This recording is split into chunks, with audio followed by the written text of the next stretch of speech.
1월 오봉도. 궁궐에 가면 사람들로 가장 붐비는 곳이 경복궁 근정전, 창덕궁 인정전, 덕수궁 중화전 같은 곳인데요. 이곳은 왕이 신하들과 함께 나랏일을 의논하던 곳으로 정전이라고 합니다. 정전에는 왕의 의자인 어좌가 있고 어좌 뒤에는 1월 오봉도가 펼쳐져 있어요. 1월 오봉도는 해와 달과 5 산봉우리를 그린 그림이에요. 어좌 뒤를 장식하는 그림으로 주로 병풍으로 만들어졌죠. 1월 오봉도는 정전처럼 왕이 신하들과 정치를 의논하는 공간은 물론이고 왕이 잠깐이라도 머무는 장소라면 어디든 펼쳐놓았습니다.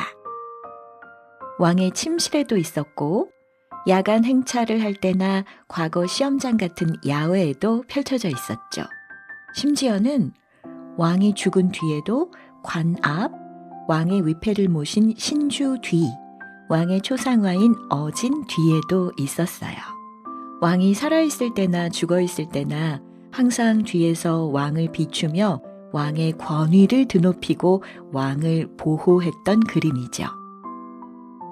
1월 오봉도는 언제 어디서나 왕의 위엄과 권위를 나타내야 했기 때문에 궁중화가가 마음대로 그릴 수 있는 그림이 아니었어요.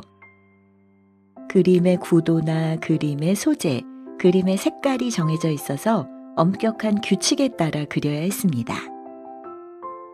대체로 5 산봉우리의 왼쪽에는 달, 오른쪽에는 해가 그려지고 골짜기에 흘러내리는 폭포, 붉은 기둥의 녹색 잎의 소나무, 그 아래 넘실거리는 파도가 그려져 있었죠. 종이를 반으로 접어서 물감이 찍힌 것처럼 좌우가 대칭을 이루는 구도예요. 옛 그림을 보면 자연과 우주에 대한 당시 사람들의 생각을 엿볼 수 있어요.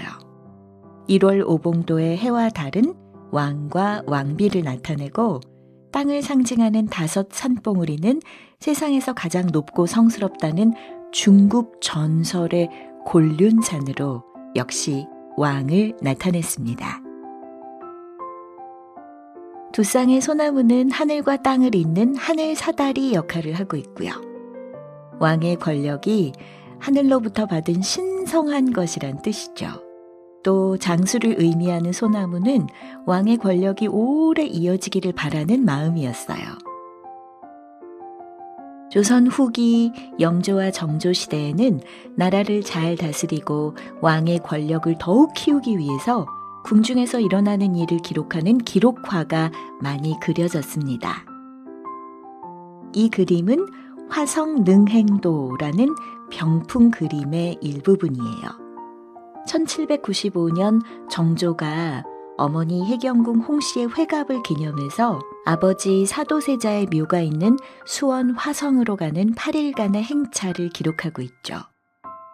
그림 제일 윗부분에 비어있는 빨간 의자 보이세요?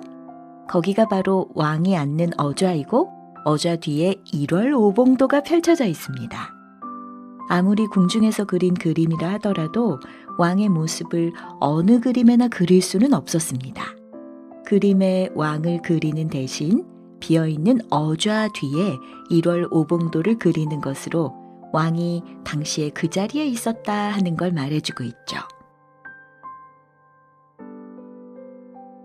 이 그림은 해와 달을 주제로 한 다른 그림인데요.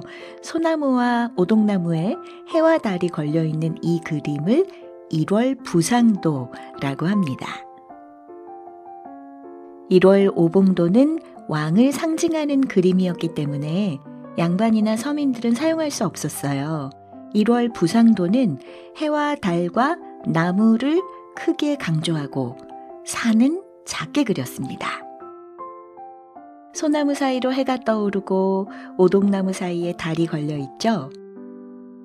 그림을 잘 들여다보면 해와 달을 품은 나무 그림이 평상 위에 놓여 있고 누군가의 집 앞마당처럼 찔레꽃, 매화, 불로초로 장식한 돌들이 늘어서 있어요.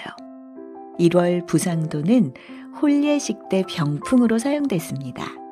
서민들은 혼례식을 할 때만큼은 왕과 왕비처럼 화려하게 차려입곤 했는데 1월 부상도에는 해와 달을 상징하는 왕과 왕비처럼 부부가 오래오래 행복하게 살기를 바라는 마음이 담겨 있었습니다.